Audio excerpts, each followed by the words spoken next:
Hey everybody, thanks for joining us out there in internet land. And I'm your host, Kimberly Paul.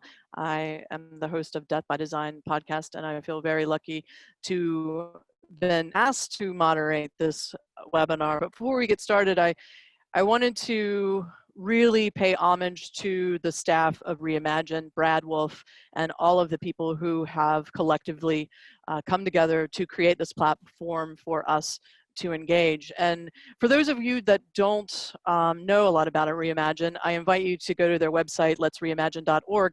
But also, I wanted to take a moment to really chat what is Imagine and really explore the main themes that Reimagine is trying to convey over this really huge virtual worldwide festival.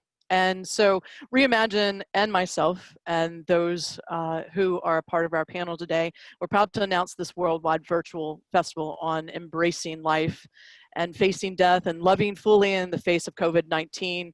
Really, this is a platform for change makers in the arts, spirituality, healthcare, and design, how they all come together in a way to offer all of us a new viewpoint that we can transform our approach to how we live and how we die.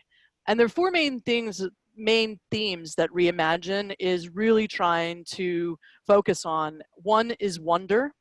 Consider the big questions about life and death, illness and loss, love and connection through spirituality, science, and the arts. Two is prepare. Plan for and manage serious illnesses, the dying and death for ourselves and other people we care about. Three, remember. Create space for all forms of grief and process, and also for what is no longer here, and for those that we've lost along the way, how we honor them, the memories, and how we put our grief into action. And then fourth is live fully. You know, as we all embrace life, our families and our communities, even our planet, through well-being, purpose, and positive impact.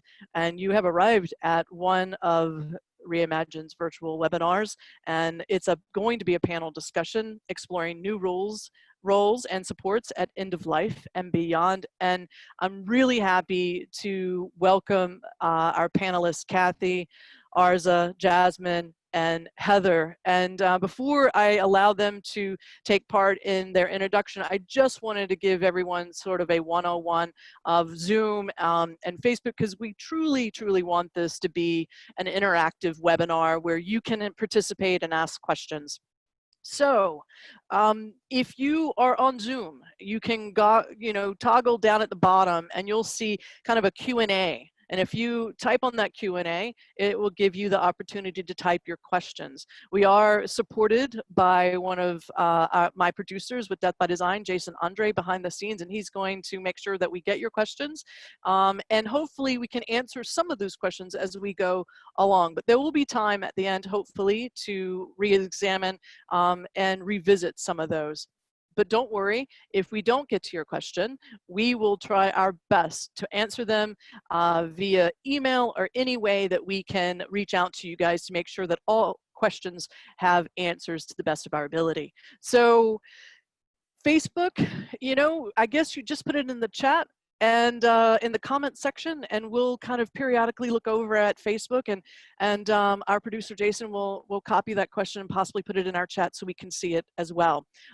If you have not signed up through Zoom, we don't have any way to contact you. So if you're interested, you can always drop me your email at kimberly@deathbydesign.com so we can capture you, as well as continue the communication far beyond this webinar. So I wanted to welcome the panelists. Kathy, welcome. Arza, welcome. Jasmine, welcome. And Heather, I'm really thrilled to be asked to be here with you, talented individuals, and I'm honored. And thank you guys for the invitation. And I guess what we're going to do is we're just going to start off. And Kathy, you know, why don't you start us off with a little bit of introduction, and we'll get everyone to, you know, have 4 or 5 minutes and talk about our field and what we do. And then we'll launch into some of the questions that I thought the audience might be quizzitive or curious about. And then we'll open it up to the attendees as well. So Kathy, take it away. Okay, thank you, Kimberly. Hi, everybody. I'm Kathy Hope, and I'm an end-of-life grief living losses coach. And I'm doing this work because I believe no one should have to walk their journey alone. Personally, for about 28 years, I've been a student, teacher, and media spokesperson in a variety of fields related to mindfulness, human transformation, and spirituality. And I really love this work.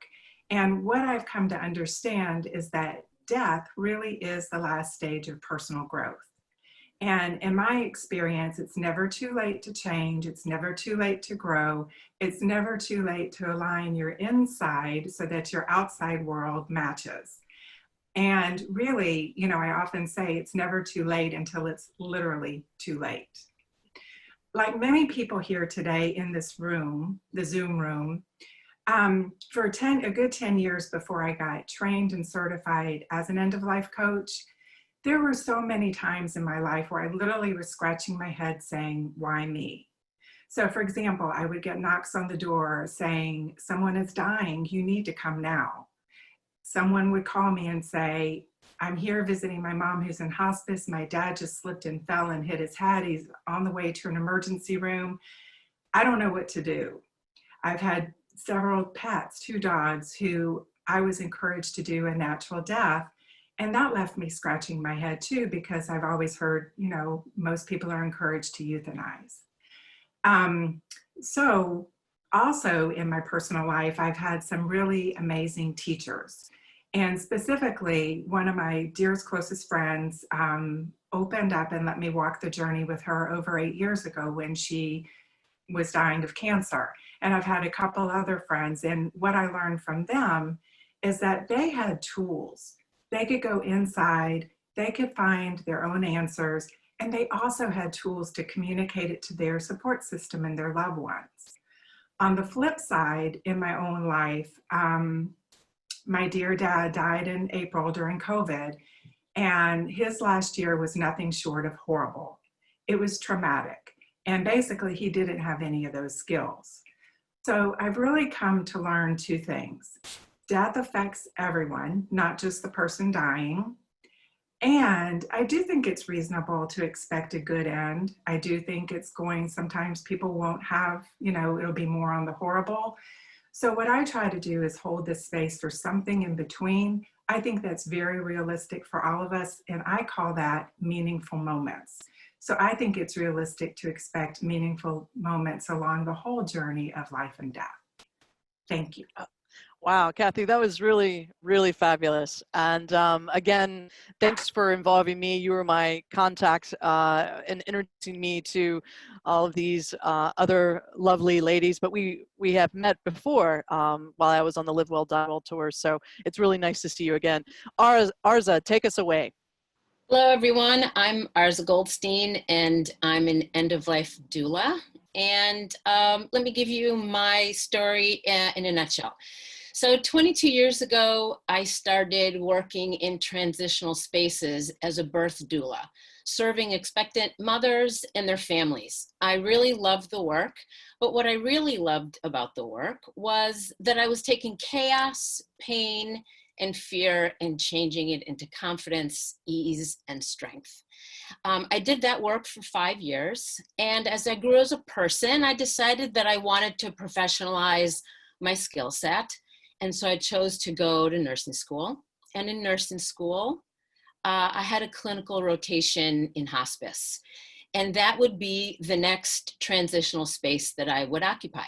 And for 12 years, I was a hospice nurse, and I sat at the bedside of hundreds of people and their families and learned more about life and death than words can really capture. 2 years ago, I left the hospice world, this time to occupy the transitional space that happens between terminal diagnosis and hospice. And this is where I spend time with clients and their families and their caregivers to do the work with them of living with the dying as well as living well and helping them define what it means to live well. My work also includes ongoing community education activities, death cafes, all kinds of faith-based community outreach programs around death and dying, where the goal is really to change the narrative around the end of life, again, from fear and chaos and pain to focusing individuals on the idea of living well and fully until the end. Wow, that's awesome. And I really hope that every community out there has someone like you, Arza, because it is it's like bridging the gap between, you know, what we don't know and what we know, or what we think we know. So I'm just grateful that you're joining us today. Jasmine, welcome to the panelists, and thanks for taking the time out and being part of this group today.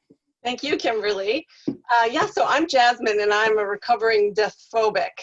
I That's great. lived for a long time with an intense fear of death and a real aversion to our culture's conventions for caring for the dead. Went to a lot of really bad funerals. But after grad school, I worked in a nonprofit as an organizational life cycle consultant focused on sort of environmental and community concerns. And then about 6 years ago, maybe something about having young kids, I felt sort of an increasing urgency to join the movement working to change death care, specifically for environmentally restorative, affordable, creative, and family-led death care practices. So I made a big transition in my career, and I've worked to set up a consultancy called A Sustainable Legacy. Since my passion is kind of planning and helping people connect to their values, I found green burial, and because I found green burial and natural death care so compelling, I decided to try out sort of being kind of a natural funeral planner. So in 2014, I began studying sustainable cemetery management and learning all I could about alternative death care. And then got a funeral celebrant certification from the Insight Institute. And then I studied with a woman named Rachel Freed, who is the author of a fabulous book, Women's Lives, Women's Legacies, to be a legacy facilitator, which I'll tell you a little bit more about later. I volunteered with the Wake Up to Dying Project and my local hospice, and I'm a board member and volunteer with the Funeral Consumers Alliance of Eastern Mass. So I also live in southeastern Massachusetts with a rowdy crew of boys and goats. And I keep working hard to move past my previous aversion to death and funerals. And I now really see end-of-life planning as one of the most empowering and transformative experiences that we can have. I totally agree with you. And you know what? It took me a long time to get over my own fears too. And now here we are collectively helping others get over theirs. So Heather, Jasmine, thank you so much. Heather, join us. Tell us a little bit about you, last but not least. Right, all right. I wear a lot of different hats, and so hopefully we'll cover the different areas. I do a lot of death education, and so I do community events, both conversation as well as any webinars, community forums on any aspect of death, dying, and bereavement. Do those on a monthly basis. I also do a lot of work with some national organizations, the National Home Funeral Alliance, the Funeral Consumers Alliance. I have been passionate about funeral consumer advocacy since early days in hospital social work. I was an administrator for a visiting nurse service and hospice, as well as director of social services at a couple of different hospitals. And the whole focus initially was the good death. And but since having had both personal and professional experiences in after death care, both good and bad, I have been focusing mostly on family-led death care and how that can help people move through their bereavement processes. So I do the home death care education, training people how to take care of their own dead, get out, just educate the community about various aspects of death, trying to get that conversation going, as well as educating people and empowering them concerning their funeral and after death choices. Are you sure you're just one person? because that sounds like a heck of a lot to do. Well, we're going to try to, it all really does weave together. And it all really comes from personal experience of having home births, home deaths throughout our whole family history. So there you go. It's all, it's sort of all interweaved together. And even birth comes into play as well. So Heather, death educator, home death care, funeral consumer consultant, it really, what stuck out with me, Heather, is, really what does home death care truly mean? And that's where I wanted to start is tell us a little bit more about that. Okay. Home death care is basically what we all used to do.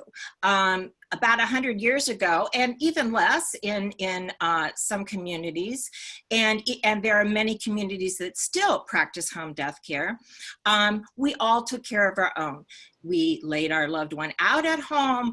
Perhaps the local cabinet maker also would make a coffin, come with a livery wagon or eventually a truck, and help transport the person to the cemetery, etc. And it was all conducted by family. They were their own directors, they were their own undertakers, and with a little bit of support, but often it was really just something within the home. It was something that we all knew, and which I believe is in our DNA. I really think that we know how to do this, we just have to sort of remember it.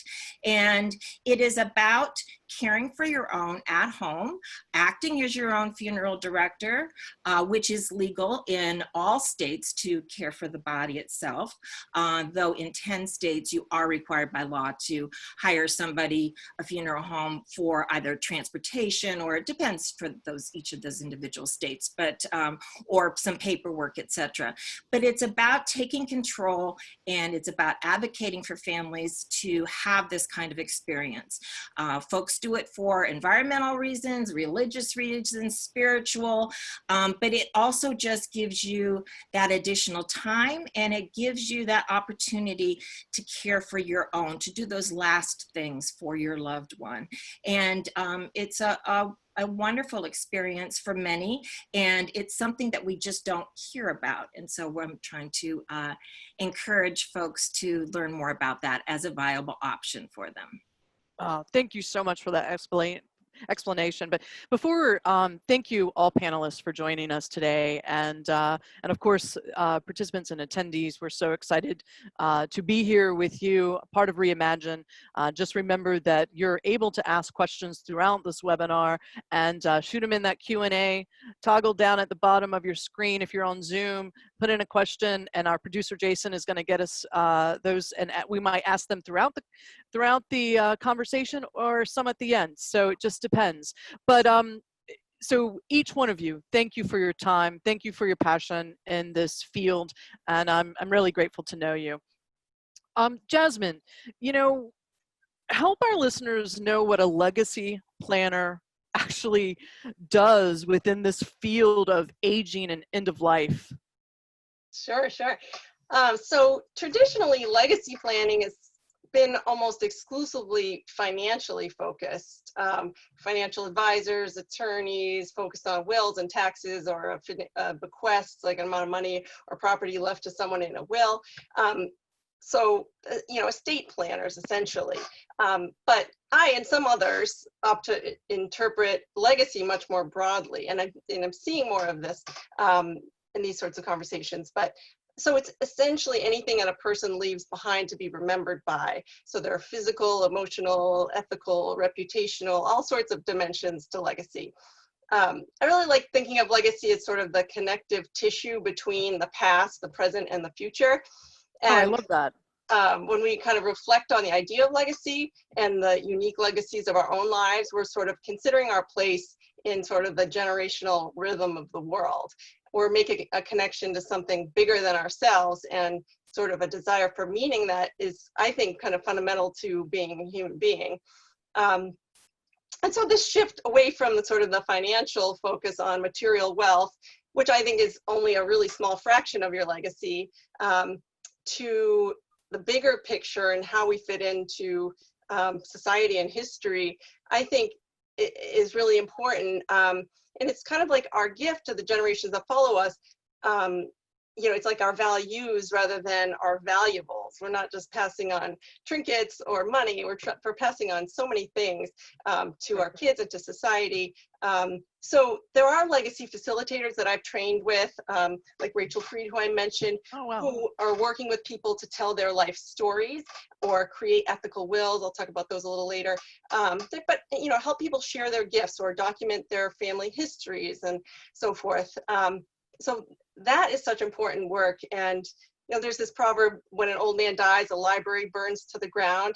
And so I think we all should be doing this with a tape recorder, or there's technology now, for ourselves, for our elders and our loved ones, getting our histories, their histories, our family's histories documented, because that's a huge part of legacy.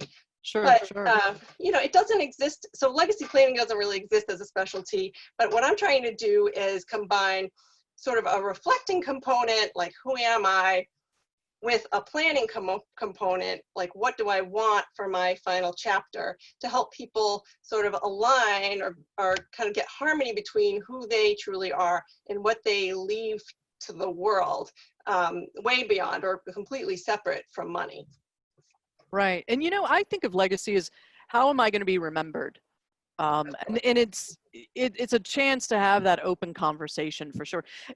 Jasmine, you were the one that brought up a book earlier. And what was the title and the author of that book? Because I would love if any books that you would recommend to the audience or the participants or attendees, please share them with us. I know we have a question that is requesting some of the books that we rely on when it comes to our own field. So what was that title and author again?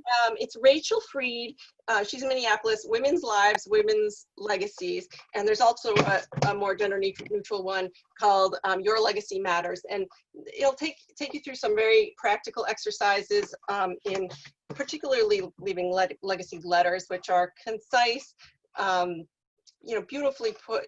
She gives you sort of templates for that. And it's an easy way to kind of get things into words that maybe you've had trouble expressing as a gift to your family, either now or after you die. Oh, well, thank you so much for sharing that. And we'll try to get those books in the chat for those who are on Zoom, so you can grab that. So thank you so much, Jasmine. So Kathy, I love your title, because no matter what I do in my life, I always feel like I need a coach. And so I relate to that so often. And so you consider yourself an end-of-life coach. And I love that, because it's such a positive, and I think here, in the back of my mind, cheerleaders along the way, and really supporting individuals along this journey we're all going to face one day. But help all of us understand, what is an end-of-life coach, and sign me up before I even know what it is. Okay, good. Okay, so I'm not surprised people don't know what an end-of-life coach is, because when I set out to get trained and certified, I never dreamed in a million years I'd be the one and only in Massachusetts. And now I'm happy to say I know of 2 others that are at various levels. So it's happening. And I also just want to say, before I say what an end-of-life coach is, that I think that we are all in an emerging field of alternative complementary practitioners. And I think we're filling gaps. So, some of us do similar things. It's just, what do I resonate with, So I just want to put a little shout out for that. I love that. I think you're exactly right. Yeah, because I'm looking here. I mean, we overlap for sure. Sure. And so before I say what an end-of-life coach is, my training, I went to coaching and end-of-life, and some of my classmates, my cohort is here today. And again, you could talk to 3 of us here today that went through the training, and we're showing up differently. So it's always a good idea to talk to someone and ask questions before you work with them. And let me tell you real quick what a living loss is. We can all relate to it. It's those life events that have an element of grief and a desire to create a new normal. Basically, the rug's been pulled out from under us, and we're going to move forward some way in a more authentic way.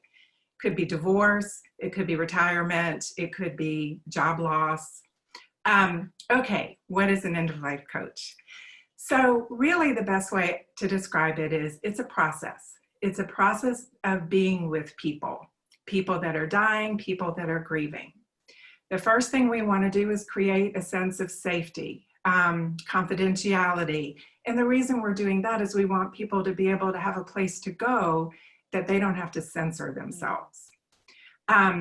In our training in coaching at end of life, it was very experiential, and we had to get very comfortable with silence. So we try to hold a lot of silence for our clients, and often it could be the fourth or fifth layer down in sharing that golden nugget comes up. And the golden nugget is often an answer that was already there that went unacknowledged. Part of what we do with our clients also is we see them as creative, resourceful, whole, especially at times like, serious illness and grief. They are not broken. They are full, creative, resourceful people that are just going through a hard time. So that's also a big part of what coaches do. A lot of times my clients have said, you're like having a professional friend or like an advocate. And so while we're holding this space and that, golden nugget is coming up, we're also giving a space to normalize their experience, especially in grief. So many times people will sit down with me and the first thing they say is, I think I'm going crazy. And so I'll ask them, I'm like, okay, tell me, say more. And what they say is, I can't sleep, my weight is changing, I get angered easily, I'm exhausted, I can't even remember when I walk out of the room what I was gonna do. All of that is normal. So we're normalizing people's process too. And then what happens, and this sometimes happens in one session, it maybe happens in a few, but once those truths are exposed, and sometimes it's for the first time ever, then a coach works with people to figure out a way forward from that truth. And then please ask in the Q&A, because I know I'm running out of time, but I just want to say, I work with individuals, I work with organizations, doing workshops, things like that, being contracted out. I love collaborating. I work on Zoom and phone, so I can work, anywhere. And I like that because, yes, I can meet in person, but I do think people who are seriously ill maybe don't have energy, to get places and things like that. So I'm only hurrying because I know I'm out of time. Thank you. Thank you so much. We have a question from a 28-year Air Force veteran out there. And first of all, thank you so much for your service. And you are interested, you have a psychology major and you're interested getting your BA in social work, and you're asking if you want to work in hospice. And I say you're definitely on the right path. And any of these individuals and panelists and myself, if you would love to have a conversation and us help you with any direction to further your path and passion working for hospice, we're happy to do that. And again, thanks for your service. I think veterans they hold a special place in my heart for sure. So thank you for your question. So Arza, this is what's amazing. I love talking about end-of-life doulas because I see such an innovative movement happening across the United States. I was just on a phone to London, and I mentioned death doulas, and they're like, what? And so it's still sort of very, very new. And even in the States through the Live Well, Die Well tour, I would ask if people knew what death doulas were, and they were like, what are you talking about? And I believe they are key for continuing innovating at the end of life. So before we get started, help me help our listeners and viewers understand what is a death doula. I call you guys Sherpas because it's like a guide. And that's kind of the word I use. So there's a lot of different languages. So if we come across a certain terminology, please, if we need to clarify that, let us do. But Arza, take it away and let us talk a little bit about what is an end-of-life doula / Sherpa. Yeah, okay. I'll address the Sherpa piece in a minute, Kimberly. But sure. The word doula, for those who are not familiar with the term, is a word that comes from Greek, and it literally means helper or servant. And most people know doulas in the context of pregnancy, childbirth, and the postpartum support and coaching phases of in people's lives. So end-of-life doulas are non-medical professionals trained to care, to support, and to guide the terminally ill and their families physically, emotionally, and spiritually from the time of diagnosis through to the end of life and beyond. And I'll talk about the beyond in just a minute. There are many names for the people who do this work. Some people call themselves death doulas. Some people call themselves dying doulas. Some people call themselves soul midwives. Some people call themselves death midwives. I prefer end of life doula, and that's what I use. And because the scope of our work is so expansive and unique to each person, you're going to see it. You're going to see that end-of-life doulas typically have a focus for their work, right? So it could be anything from healthcare advocacy all the way through to funeral celebrant, and literally everything in between. So I'm a nurse, and in my private practice, I provide advanced care planning services. I provide crisis consulting, education, healthcare advocacy, and bedside vigil support. And when you said the word Sherpa, I did laugh, Kimberly, but I think there's a lot of similarity, right? Because, sure. Because Sherpas are renowned for their preparatory skills prior to summiting, right? And end-of-life doulas kind of are doing the same things metaphorically, right? Sure. We're preparing the individual, the family, their loved ones prior to summiting as well. But in our case, we're summiting is death, if you will. And lastly, one thing that I just want to put out there for the folks who are asking about how we intersect in the hospice world. And I know this is a different conversation, but I just want to say that I want people to start thinking of end-of-life doulas as an added layer of support and comfort, right? It doesn't push anyone out. It doesn't step on anyone's toes. So we are on a collective cultural journey towards finding additional care pathways, right, for higher, better quality of life and lower social health care and emotional costs at end of life. And I'm proposing that the end of life doula is part of that team. And so, you know, looking about this whole terminology, death doula, you know, with the Live Well, Die Well tour, I managed to get to the 45 states out of 50 before COVID-19 changed my life and plans, just like it changed everybody's. But throughout the 45 states that I visited, this was a new thing, and it's this innovative service that is really a great add-on to whatever you have. I love hospice. I would hope I would have hospice, but I also want a coach and a death doula because I'm only going to do it once. And so, why do you feel that the end-of-life doulas are making such an impact or starting this really innovative movement? Because I hear a lot of things about end-of-life doulas, and I just wonder, in your words, why is it suddenly taking a step forward in our field? Okay, so there are a lot of answers, as you can imagine, Kimberly, but there's a theme here, and the theme really revolves around baby boomers, right? And I've heard it also called the silver tsunami. And the baby boomers were those people that started us thinking about birth differently. And it's now they're coming to the point in their lives when they're confronting their own deaths and the deaths of their partners and of the people around them. As part of our panel description, we said that people with terminal illness spend 5% of their time with medical professionals and 95% of their time with family, with friends, with community members. And frankly, those 95% are typically unfamiliar with the death and in many cases uncomfortable with death at a time when the individual themselves are pretty fragile and in need of care and support. So as Heather was saying, historically, dying and death weren't medical events like they are today. And they were a human experience, a family experience, a community experience.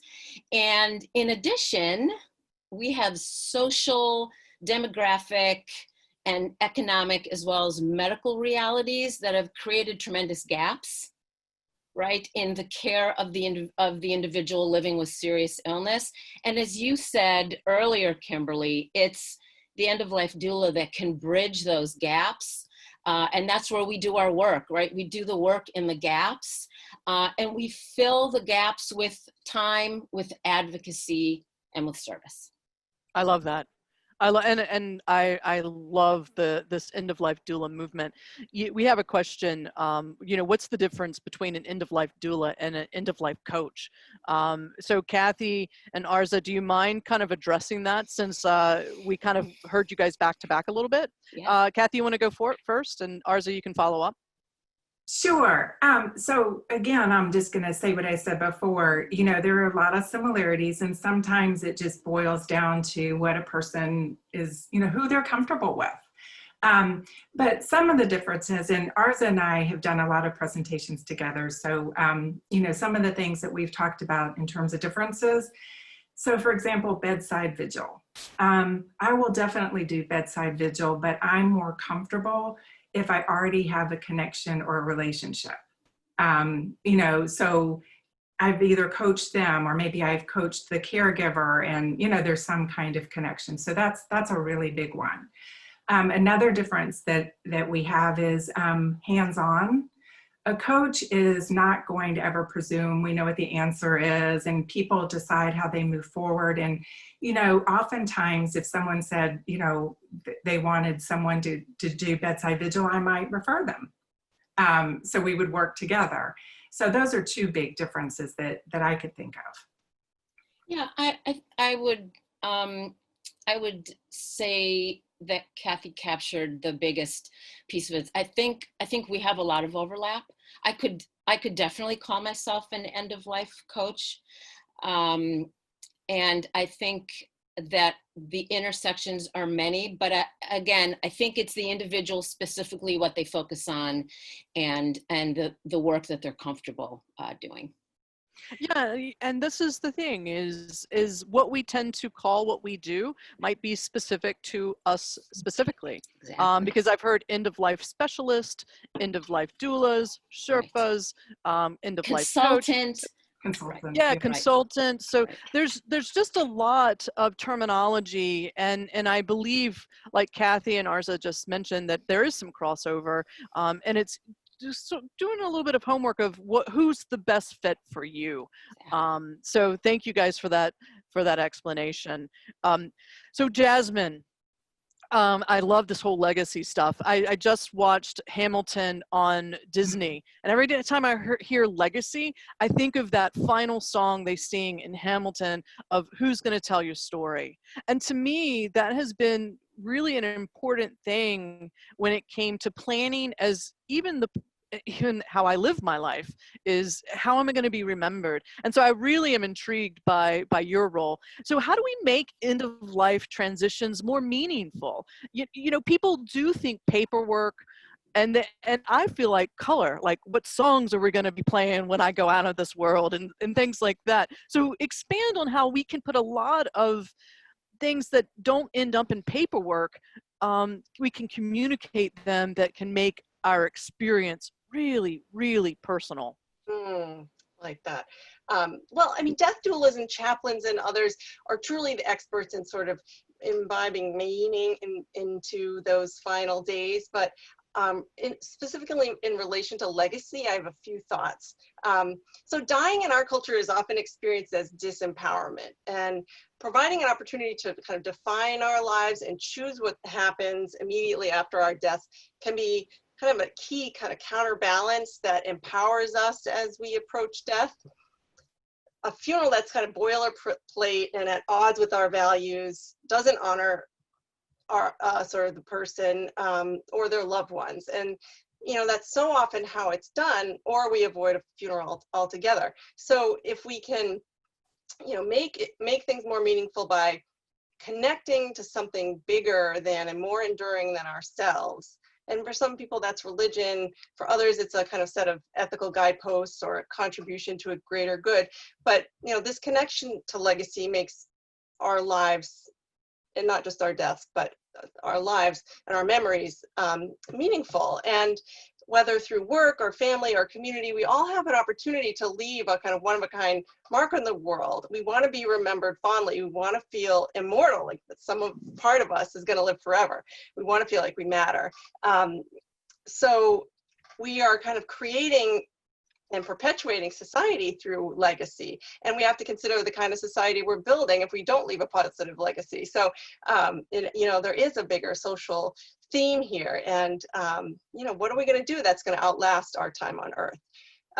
So I'm essentially saying that the fruits of your life are a gift you can give to yourself and to the world, and build that connective fabric between here and the future and eternity. Consider the end of your life and the impact, the lasting impact that you can make. Sure. Recently, I also learned about like a sustainable legacy. I mean, what can you tell us more about what that encompasses? Sure. So sustainability, for me in this case, is twofold.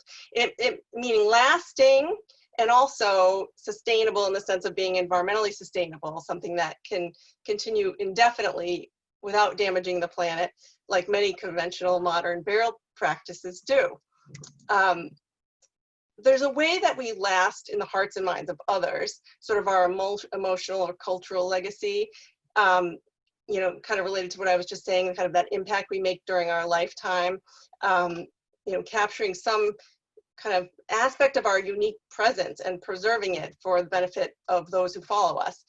But then there's the physical legacy of our bodies after we die. And you know, maybe some people might see those as unrelated, but I see them as very related. So we can make choices that align with environmental values, such as voluntary simplicity, like not using more resources than we need to.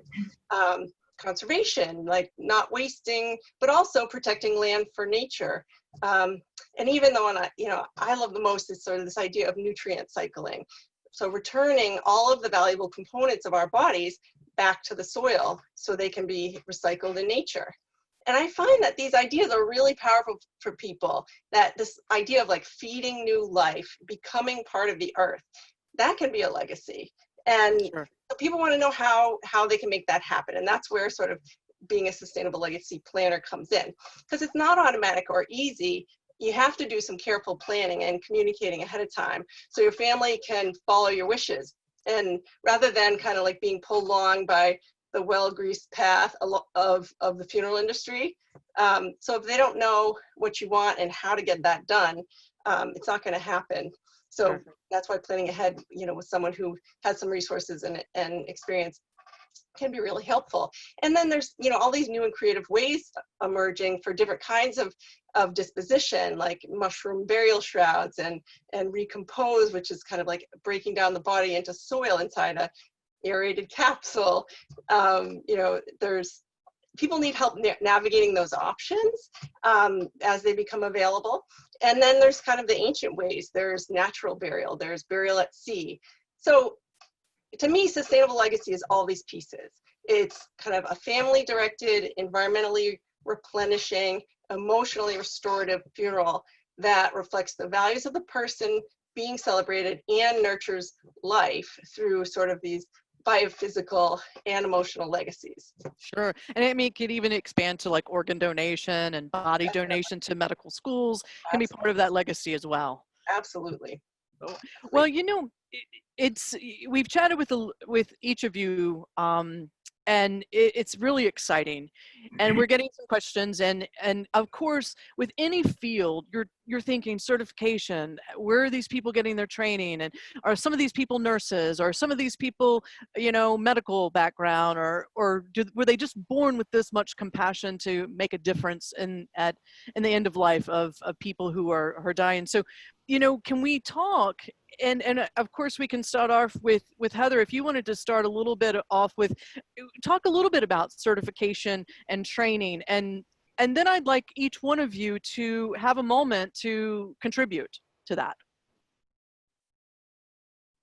So we're going to talk about each of our areas and what kind of Yeah, like the training background, like the certification, and is there certification? And what I'd like to, because there's been several questions coming across with what is the training of someone like this particular role? So if we could speak to that, would be Okay, great. great. We'll be talking about that a little bit more at the end as well, but basically what you do need to know, and so we'll have a buyer beware piece towards the end, is that there is no certification for any of us with the exception of Kathy. There is certification for coaching, but there is not for any of the other fields. And so it's pretty wide open, and I have a lot of opinions on that, which I'm going to save for the moment. But many of us, I think what's important to understand is when you are thinking about hiring somebody and or consulting with somebody, that you find out what their personal background is. Many of the trainings that are out there are literally a weekend or so. So really, where does the individual that you want to engage with support at end of life have actual experience? We all happen to be professionals. You know, I have a master's in social work and 40 years with dealing with hospital and hospice and dealing with dead bodies. So there is, I think it's really, as I believe it was Arza who mentioned, or Kathy, you know, you need to look in a little bit into the background of who your people, the people that you're consulting are and what their motivations are. And also to be aware that as a family member, because this is one of my big soapboxes, you can act as that support person, you know, for your family. And as well as you can act as your own funeral director. And that there's also a lot of other free services that are out, including hospice, etc. So I'll stop there if we're going to each address this. And Arza, I'll bring you in because I know there's some certification programs for end-of-life doulas through ANELDA, which was one of my sponsors with Live Well, Die Well tour. And so there are other things. So can you help us know that kind of certification process as well? So just to be transparent, I myself did not go through a certification process. I was in hospice as a nurse for 12 years. So that was my certification process. Oh, sure. I totally agree with you there. Yeah. So there are a lot of opportunities for people to be trained. ANELDA and there are all kinds of different alphabet soups out there. There's some terrific people providing terrific content. But like Heather's saying, they're a weekend or they're several weeks long. And I think it's important that the individual gain some actual hands-on experience with end of life before being hired as an end of life doula. I think that the controversy around certification will continue because certification for many things in our lives it makes a statement, but in this case, to be very candid, it doesn't tell you a whole lot about the individual's proficiency. It doesn't tell you anything about their qualifications. So it doesn't have any real weight at this point.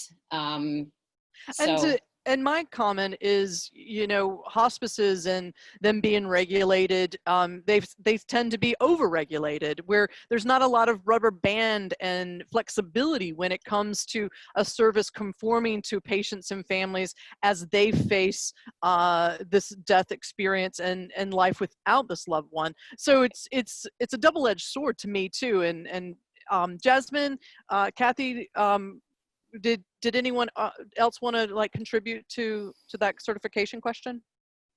Well, I'd like to say, you know, what struck me as interesting was I really had to sort of scale back what I want to do because the funeral industry is so heavily regulated and has such dominance in terms of how, you know, what services people are legally allowed to provide.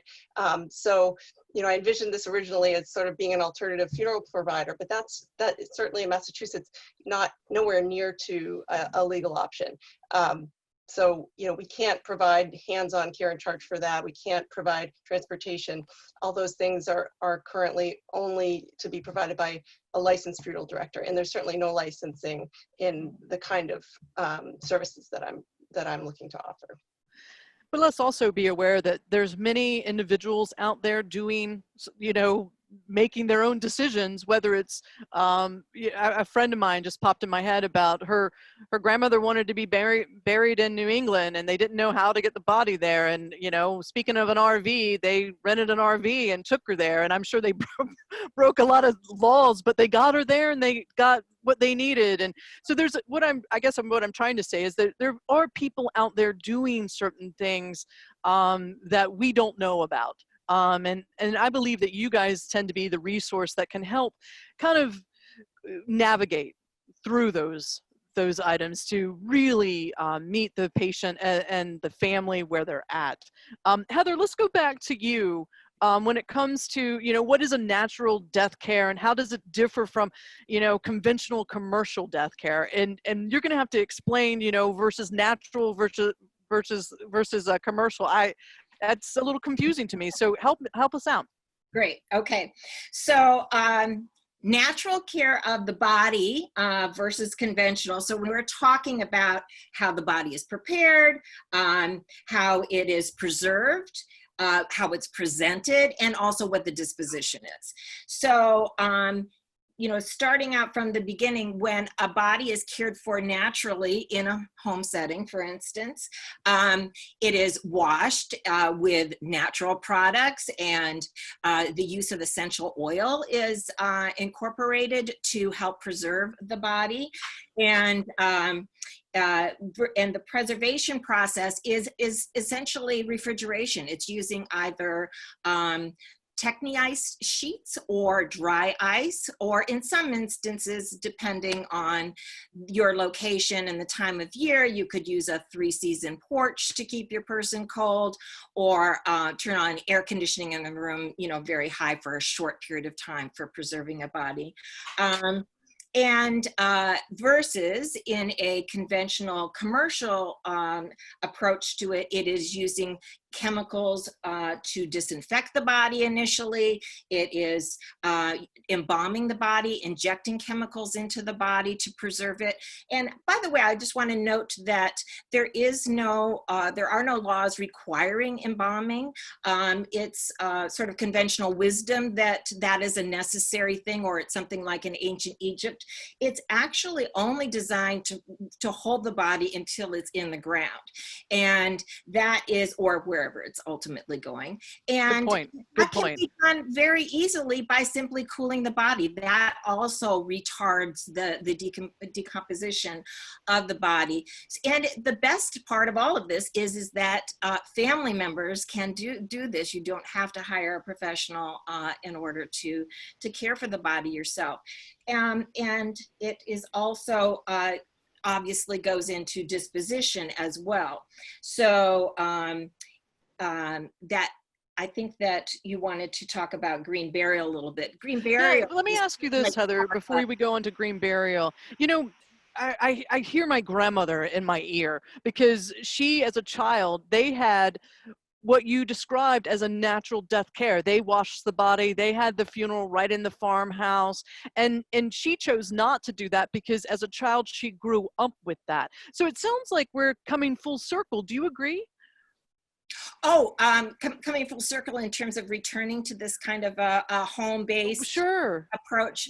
Absolutely. But it's also a choice. There are some folks that would prefer not to do so. And even along those lines, there are choices. I've worked with families that personally felt they just could not do that really intimate care of the body, but instead of sending the body to a funeral home, the aides and nurses that were providing care at the end of life were asked to participate and do it. And it was an opportunity for them to say goodbye, and Yeah. as well as helping the family in that kind of an instance. There's also many community groups that have come up around this. The Haver Kadisha, the traditional Jewish approach to having a holy society, people who volunteer to come and take care of the body on behalf of the parents, so the family, excuse me. So it is an opportunity for folks to see that the body is cared for in a more natural, as a way of reflecting their values in life, as Jasmine was talking about earlier. But the big thing is protecting the environment. Sure. But I do think that it has come full circle, or certainly options that are out there. Again, many groups have never stopped doing it. The Amish have always done it. Right, exactly. Yeah. My mother taught me 40 years ago how to take care of my aunt. We didn't call it a home funeral or our natural death care. We just called it taking care of Jincy. And, and it was simple and straightforward and not complicated, and was extremely rewarding, you know, to be able to do those things for her. Absolutely. So you mentioned earlier about green burial. And, you know, it's sort of funny that we say green, because when I think of burials and funeral homes, you need a lot of green to pay for it. So, you know, green is in the sense of more kind of planet friendly. So can you help us better understand what green burial is and the role it's playing in this whole sort of end of life spectrum? Sure.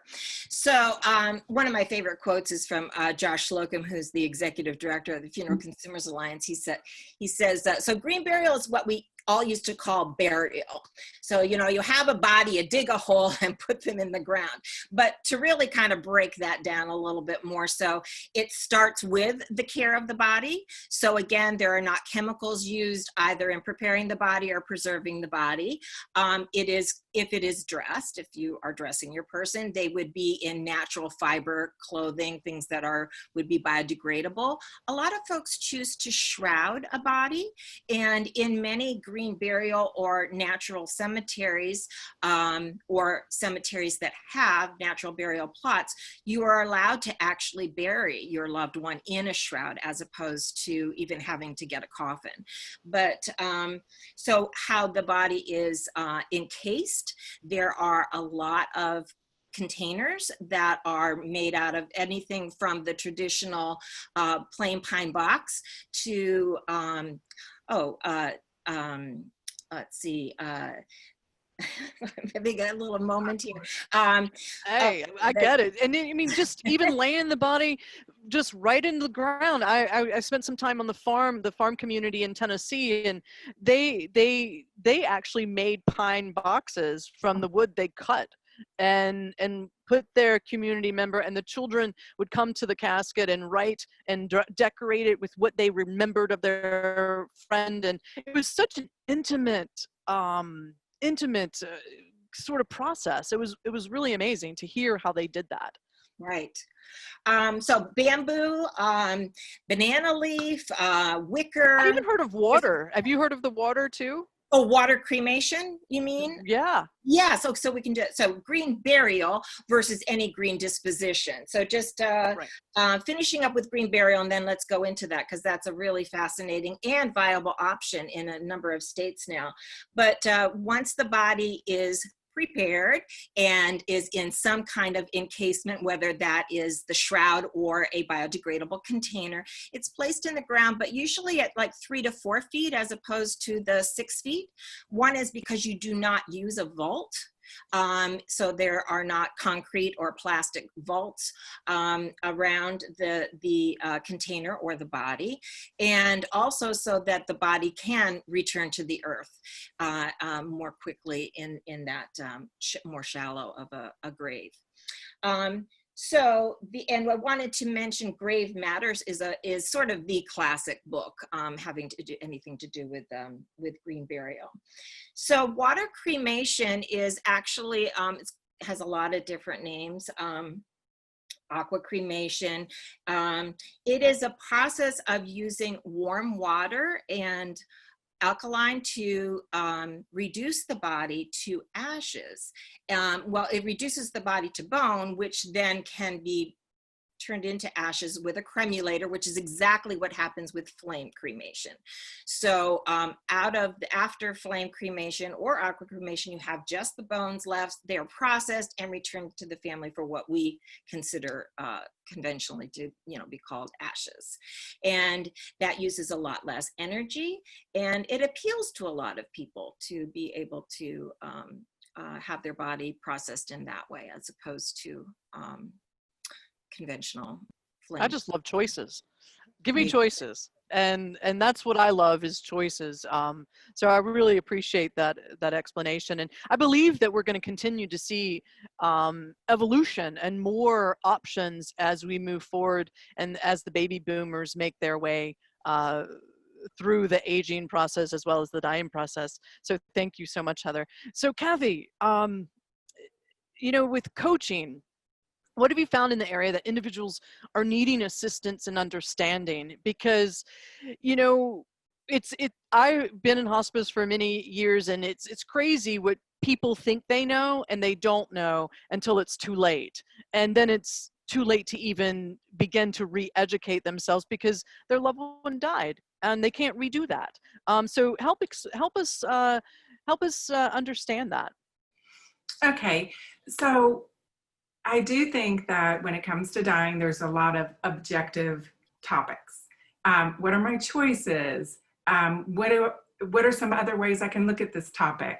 So I want to answer this question holding space for the subjective answer, because I think that's really a coach's deals with a lot of the subjective. So what that means is a lot of times people come to me thinking they want to understand, nuts and bolts, but really they want to understand something else. So let me give you a perfect example with a story. During COVID, I've worked with a few clients who've had to make the really hard decision to basically euthanize their dogs. These were dogs. A woman came to me, I listened to her, she made the decision, she had second thoughts, she got to the point where she said, this is the right decision. She had a dream of doing it in her home. She talked to vets. The vets basically said, I won't come in your home during COVID. She troubleshot and said, I'm going to bring a bed to cover the cold metal table. She was not coming to me for objective help. She wanted just someone to bear witness and to say, wow, you did that. Then she started giving, sharing more information. I want some kind of ritual. I want to bathe my dog. My dog is terrified of water. I'd love to take my dog for a final walk, but he can't walk. So I ask questions, as a coach does, like what would a ritual give you that you don't have already? Or what is the, so one thing led to the other. And we talked about the One Washcloth Project, which is a movement to try to get washcloths in hospitals. So when someone dies in the hospital, a loved one can bless them, thank them, have a final goodbye. As is often the case with coaching, it just is the first thing. And then they think for a while and come up with some ideas. It kind of gets the thoughts going. She called me the next day after she euthanized her dog, and she said, I got what I wanted. I got to say goodbye to my dog, wash his beautiful face, thank his beautiful heart. I was complete. When I was with my dog when he died, I was present. I didn't have a bunch of things getting in the way of being present to his end. And when I got home, my immediate family who loved my dog, we had a toast on Zoom and talked about all the stories about Sparky. I made it to protect his privacy. Sweet. And then she also had someone come over the weekend, and they planted a dogwood tree and had a ceremony. So they're coming thinking they want to understand something. Quite often people will start my coaching sessions by saying, I don't know why I'm here, but I have a sense that something can be different and I'm willing to explore. Did you, Kathy, throughout my tour, I found that people just needed permission. That is exactly what it is. And it's permission from themselves. Exactly, for making things exactly. up. So to follow up with that question, because I know there's a difference, but I need your expertise. What is the difference between helping those with a serious illness versus those who are grieving the person they're losing who has that serious illness? I know there's some differences, but I need your help and your expertise to help me better understand that. Okay, so thank you for asking that question. I love this question. So on a very practical level, when someone has a serious illness, they do want a takeaway. Maybe they have a doctor's appointment coming up and they want to figure out what their questions are. Maybe they have a surgery coming up. They want to figure out what their plan is when they come home.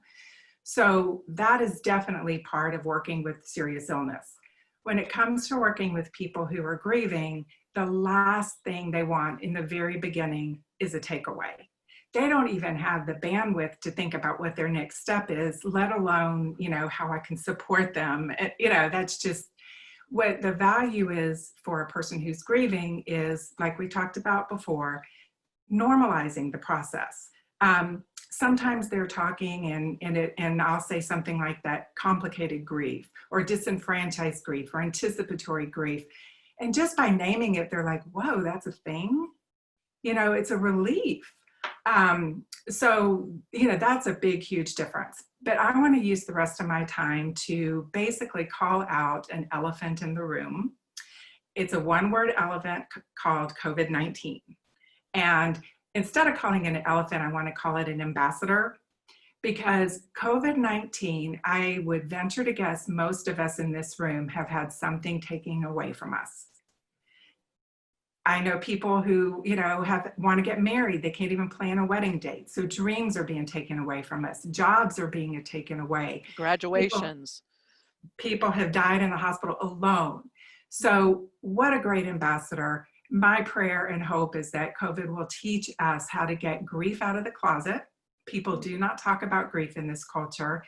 And also, I hope that it will help us deal with grief. So in other words, I have already heard people in my practice say, you know what, there are some silver linings. I'm reading books now. I never had time to read books.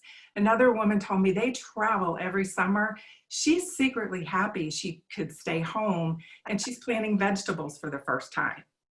The reason why I'm getting goosebumps right now and want to talk about COVID as an ambassador is people with serious illness and people in grieving deal with these living losses all the time.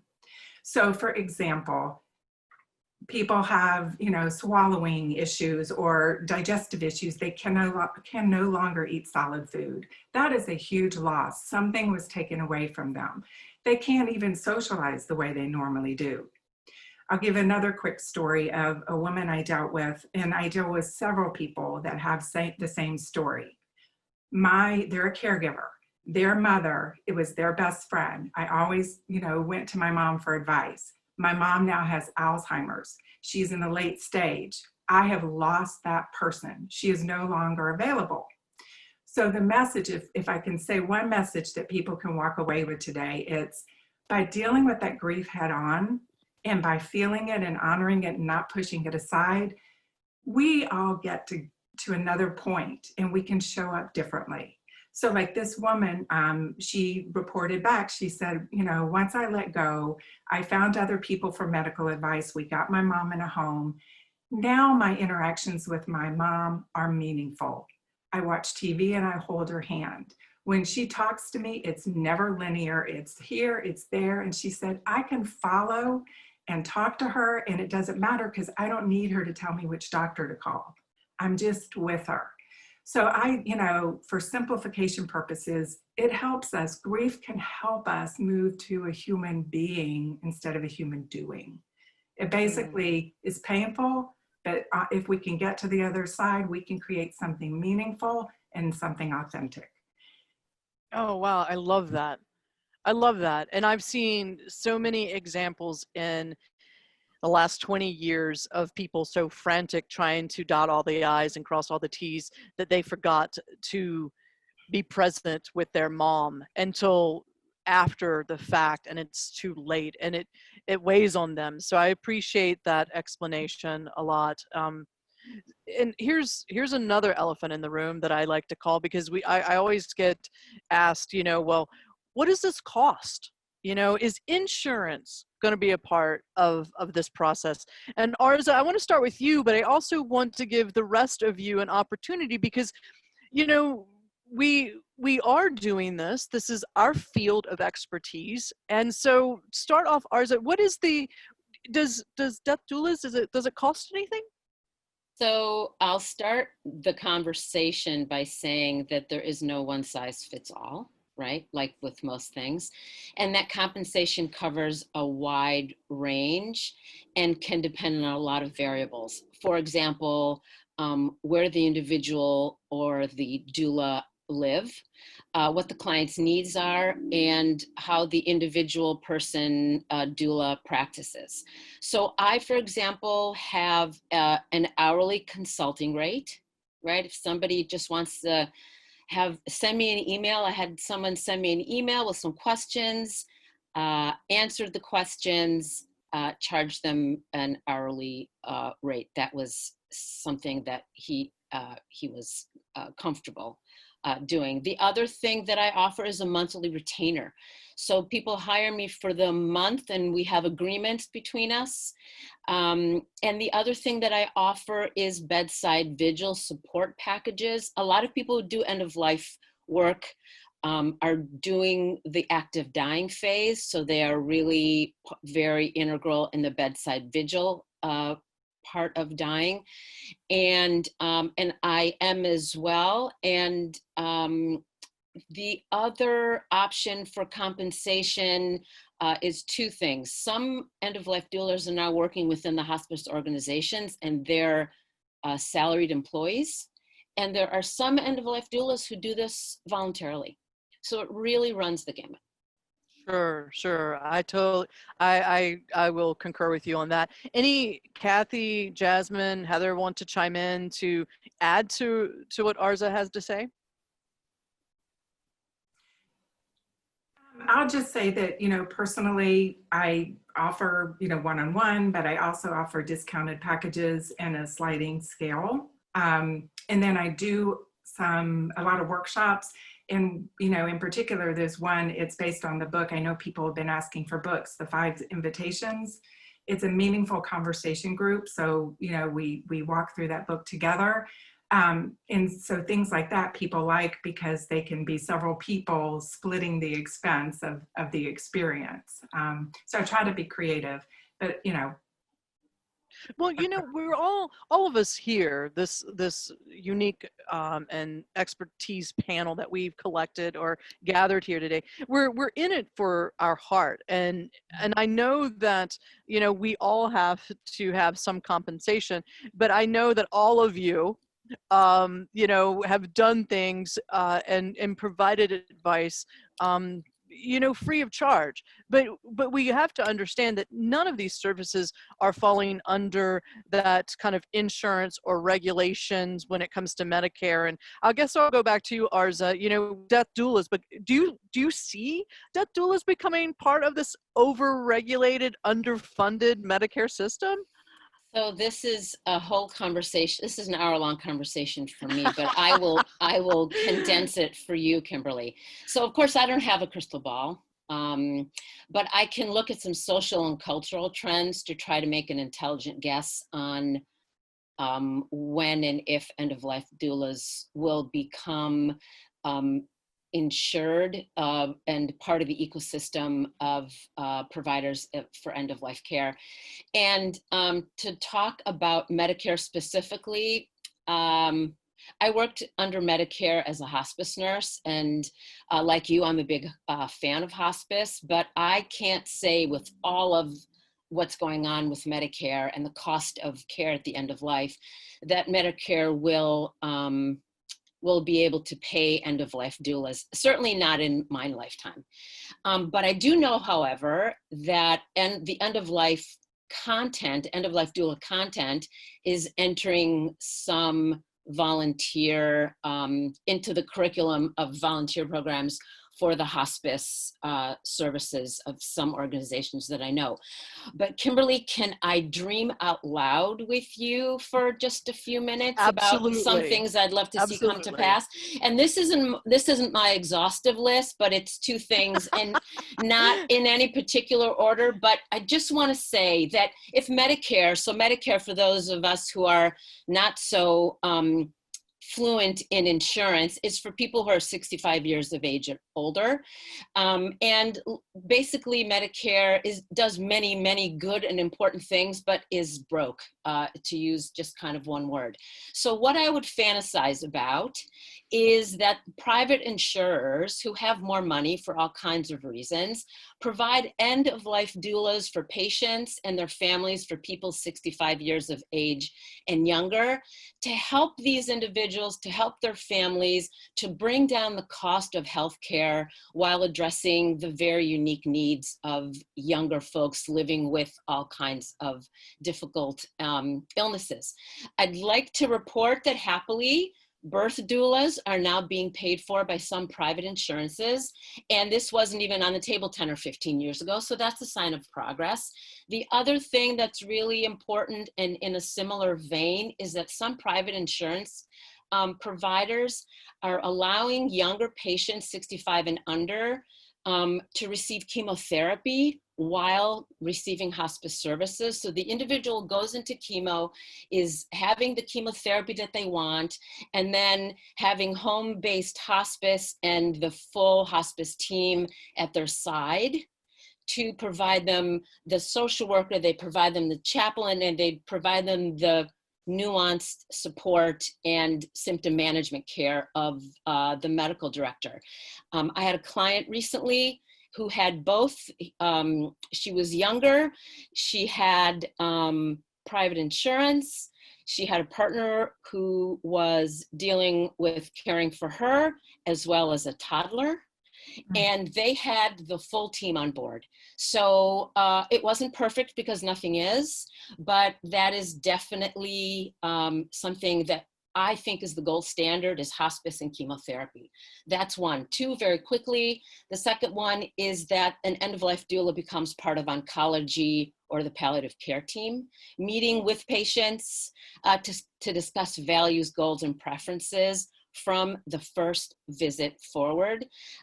Today, when patients and families are engaged in goals of care conversation, that's kind of suggestive that death is nearing, and it makes the conversation very difficult. I think that if we made advanced care planning part of every visit, we'd be normalizing the process. These questions would be a normal part of the visit, and it would acknowledge the idea that at every stage, patients, clients, families need different things, and perhaps hadn't thought about something until that moment in their illness. And these kinds of questions would change so much about the way we deal with death and dying. Oh, Thanks for that indulgence. You and I are thinking so much alike when it comes to things. I believe that hospice is overregulated, and it prevented us for doing and meeting the patient and family where they're at. But there has to be, I love the concept of the death doulas working with the palliative care team. I think that just kind of blew my mind for a moment. So I would love even to expand on that conversation in possibly another webinar, because I think you're onto something there. Jasmine, can you tell me, because I'm really interested in legacy work right now, and my parents are older and I want to be there for them. What type of tools do you use to really navigate the complexities of decisions and rituals and all of these processes? Because I feel like each family is a different country because of their viewpoint and perspective. So can you help us and educate us a little bit about the tools to help us navigate these complexities? Sure. So I would say that I kind of think of 2 categories, 2 separate, distinct categories of tools. One is reflecting and another is planning. So for reflecting, we've got one inquiry about who am I, what's most important to me. And I have some exercises like something called River of Life tool where we, have folks name high points and challenging moments and what did you learn, kind of teasing out sort of the key pieces of what makes them who they are. And then secondly, what do I want to share with or leave to others? And, there's an increasing number of pretty good digital and web-based tools where you can curate like multimedia to tell a personal story or family story and capture sort of ideas and images and memories and values and so forth to be shared with others at the end of life and in the future and beyond that. There's legacy letters that I mentioned earlier. That's a great tool, especially if folks in hospice, for example, they're not going to write a memoir, but they might be able to write a letter or a card and give a blessing. There are ethical wills, which sort of crystallize and express the core personal values as a gift to those who live on after them. And then for planning tools, we're getting kind of more into the practical things. Once you're clear on what you want and who you are and what you're trying to kind of gather together, I help people sort of create a vision for sometimes like a highly personalized celebration of their life when it comes to sort of like the funeral celebrancy work. What kind of ceremony, what sort of logistics, what are your options? And, as we've mentioned a few times earlier in the conversation, the options are growing and people are starting to kind of break away from convention and having an opportunity to really vision and then sort of work out all the practicalities of an unusual, unique plan that's perfect for them is an exercise that that's really great for people to go through. And then just like planning tools to document their wishes and help them communicate to next of kin, because if you don't write this down or have the conversation, you may not get it. So there are those kinds of tools for making sure that the communication happens. There's tools from celebrancy where I'm kind of like creating a memorial service or eulogy using certain methods. And then there's sort of like the disposition options. How do you match somebody with the right disposition for them, and then kind of figure out in a practical sense how they're gonna get to the cemetery and how far away is it and all the details there. So it draws on a lot of different skills, and it's kind of like being a facilitator. How do you balance the needs and wishes? And sometimes in families it's complicated and there's conflict, so creating a plan that really honors that person and will work in the circumstances that they're in.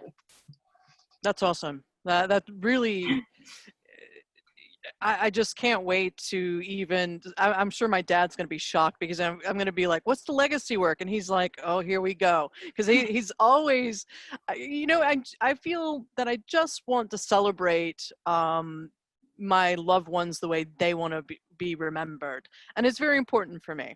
Heather, we're going to end our last formal question with you because I believe that there's a really important question that we haven't touched upon. And that's like ethical issues and concerns from the consumer aware of the delivery of end-of-life services. And so can you expand on our knowledge when it comes to ethical issues and concerns when it comes to the consumers who are going to take advantage of these services that we've been talking about? Certainly. And I also have concerns for folks who are interested, as many of our viewers probably are today, in entering some sort of end-of-life care as a provider. And so I think that death is definitely having a moment, and there are a lot of folks that some parts of it are a little bit over-romanticized, and many folks would like to get involved or think that that sounds like a cool thing. To be involved with end of life or death or post-death, etc.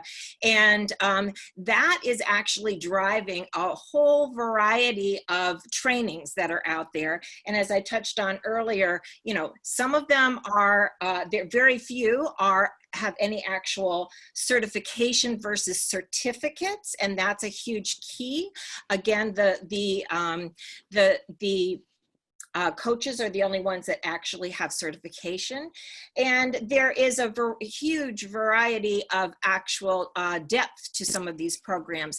I'd highly recommend looking into university type of trainings for some of these, and really examining what is being offered versus the costs, and to maybe even consider getting free training through volunteering as a hospice volunteer. Many of the trainings in some of these areas are actually a duplication of hospice volunteer training, and in addition, then you would get solid experience as well, and find out whether or not you really do have, you know, natural ability and or interest in this area prior to spending lots of money and time and energy. In terms of the families considering hiring folks, we did touch on find out about folks' backgrounds. There are and consider hiring somebody who is a professional who has had training and solid credentials behind them. And also just, again, for families to know that they can be empowered to do some of this work themselves. I think that a good ethical practitioner always lets folks know that you don't have to hire them, whether it's a funeral director or anybody else on down the line, just so that they know that up front, and do some research. I like to say, you know, it's kind of like planning for a birth. You take classes and read books and talk to other people and buy supplies, and the same thing applies to end of life as well, particularly after death care. So I really just want people to know that it is, there's a lot of vulnerability here. Patients who are facing end of life, their world becomes smaller and smaller, and they may not want to engage in a lot of extra folks around, and that each individual case should be looked at in terms of where the gaps are and what the needs are. So those are some of the highlights. Thanks for that. And you know, there's been so many questions out there that we possibly can't get to, but there's one that's kind of is personally relative to me. And so we had just a question that came across that, what if we don't have a family member? You know, I'm single, I have no children. And sometimes I'm, you know, maybe I'm not close with particular people. Where do we start when it comes to a lot of people not getting married and not having children in this new world? And I'll just leave it at that, because I think that's where do I start? And how do I start? And I'll leave that open. And Kathy, why don't you start, and everybody else, please chime in. Okay, so I can relate to this because I've had this question. And really, I think it starts with a conversation. You know, there's so many things that are on people's minds. What if, you know, I'm older and I can't move furniture, you know, or where do I give away my valuables, or, you know, whatever. Some people want to look forward to, okay, you know, I'm a baby boomer, I've lived life on my terms, I'm probably not going to move into a CCRC. So are there some alternative communities where I can live in community with like-minded people, and we drive each other to the doctor and we take turns cooking? So I think information is also really helpful in this situation, because they can look at it and say, you know what, I need to hire movers for this. And wow, I can have an intentional community where we age together and we help each other. And some people give massage and do yoga, and other people do end-of-life coaching. So that's how I would answer that. I read a book by an author. His name is Bruce Feiler, Feiler. And he wrote a book, and it's called The Council of Dads. And the concept was this: he was diagnosed with a sarcoma, with a bone cancer. And he wanted to put a council of dads in place for his twin daughters, who were young at the time. And he chose different people in his life that he knew would bring different attributes to their lives. And I think something similar might be for folks who don't have quote unquote a traditional family, but have friends and people in their lives, that they could bring in a council of friends. Could that council could serve in a very powerful and meaningful way for the individual. Jasmine, Heather, any contributions to that? I noticed that there are, again, intentional communities, community care circles that folks are helping to gather around them, in particular for after-death care. We had this question on Martha's Vineyard on a training of somebody saying, you know, I have no spouse, all my friends are too old to take care of me, you know, what would happen to me after death? And a group saying, let's learn as our community. We can come together as the island and we can support one another and take on different roles and get training, and people can pick and choose what aspects of it. But to really be looking and embracing death as an important part of life, just like birth, and that it really does take a village in so many ways, and we can help create that village. Jasmine, do you have anything else to contribute? Echoing that, you know, building a society where we don't turn away from death is critical to this, so that, you know, our friends and family want to come and engage with us when we're in need. So having these conversations is a great start. Yeah, and you know, that's what I feel. Yeah, we're now closing in on our time, and to be respectful to those who have participated. I want this to just be the beginning of this conversation, and we are going to share these wonderful expertise email with you, and I really invite you to communicate with them and learn more about what they do, because you might have some of these in your own community, but you might not. And these individuals, like, I think COVID-19 has also helped us realize that we can do a lot through Zoom, and a lot of communication that doesn't have to be in person. And so this is just the start, and I don't want anyone to leave feeling like we couldn't get to your questions, because we have all of your questions, and we're going to make an effort, each one of us, and these panelists. If you had a specific question for them, we're going to answer them and collectively send out an email. But also, we're going to share the resources of who they are.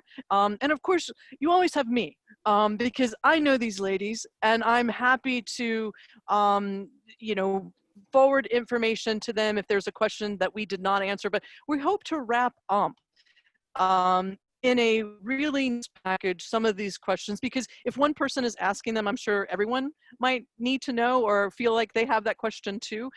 So I guess I'll just end, because I know we're going a little bit beyond time, but I cannot leave without starting to say thank you for each one of our panelists, but also give them a moment to close this really innovative and wonderful experience that we've had this afternoon. And Kathy, let's start with you. Okay, I'll keep it short and sweet. I just want to say my heart is so full right now. I am so grateful that we had this time with everybody, and that you guys, you know, came here today. I love talking about this topic, and I look forward to seeing you on emails. Thank you. Arza, how are you? I'm very good. Like Kathy, good. I feel full and very appreciative of my colleagues, and Kimberly, of your good questions and your energy and enthusiasm. I encourage people, if they have questions, I encourage them to reach out. And I'm happy to sit and talk about this topic. I love this topic. From many different angles. And if you have questions, feel free to reach out, and I appreciate your time and your wisdom. And thanks, Arza. So Jasmine, any closing words that you would, like me to start with my father's legacy planning anytime soon? No, in general, tell us a little bit about your closing remarks for us. Well, I would just say, well, first, thank you to the amazing women who I've shared this time with. I'm in awe of all of you, and thank you to the audience for just being so engaged. And I hope we can stay in touch. feel free to reach out. I think are we going to be providing emails in the chat? Absolutely, absolutely. But, you know, kind of broadly, I think I would encourage all of us to sort of keep reimagining death, keep reimagining the ways our lives are commemorated after death. I mean, especially in the era of COVID, we really need that. Keep thinking about reimagining sort of the connection of our physical bodies to the natural world, and keep reimagining the ways that we can sort of craft a lasting legacy that regenerates both life and love. Oh, I love that. I love that. And the beautiful Heather, please, any closing remarks? Well said, Jasmine. Thank you to all of you. And thank you, Kimberly, so much for being willing to host us and doing such a great job with facilitation. And thank you to Reimagine for providing this format as well. I just want to leave with people the knowledge that you have options and choices at end of life and beyond, including after death, the disposition of your body, and continue exploring and reaching out to a variety of resources that are available to you, including conversation events for end of life, etc. And just thank you once again. I also want to thank the panelists for inviting me to participate and get to know you guys on a friendship level. I believe this is like, even the conversation is just the beginning of many conversations between us, between communities, and we want to scratch that surface. On behalf of all the panelists, Kathy, Arza, Jasmine, and Heather, and especially from me, thank you for spending time and showing up with us. Thank you to Reimagine for creating a platform to have these conversations, to even begin to think of what is out there and how do we even start to think when we're healthy. So each one of you, we will follow up with an email, but I am so grateful for your time, and please, you know where I am. If you do have a story, and I'm sure each one of these ladies are going to be on my podcast coming soon, and so if you are interested or you do have a story to tell, you can always know that I create a platform as well with Death by Design podcast, and it's really important that we share these stories because we're all going to face it. So I say thank you so much for your time, for just the conversations and the great questions, and you'll be hearing from us soon. But from the bottom of all of our hearts, thank you for participating in this webinar today. And on behalf of the rest of the panelists, we cannot encourage you to start looking and thinking about end of life and looking at these new services that are starting to enter our field. So thank you so much for your time. And again, thanks to the panelists and Reimagine. Thank you, Jason, too. Thank you, Jason Andre, that's Thank right. you. Behind the scenes, always keeping us on. So really, thank you, Jason, for what you've done. And again, just to mention Jason off the cuff, you know, he's my guru when it comes to my podcast. And if you're interested in doing a podcast, he is so good at this stuff. And so I recommend him, and he's the one that makes me look good. So I really appreciate Jason Andre's participation in everything I do, especially with this webinar today. Thank you, Jason. And thanks guys. Ladies. And yay, there he is. Any other final thoughts before we say goodbye? Well, on behalf of the panelists and Reimagine, we thank you for participating with this webinar, and we wish you a wonderful day and the rest of the week. Thank you.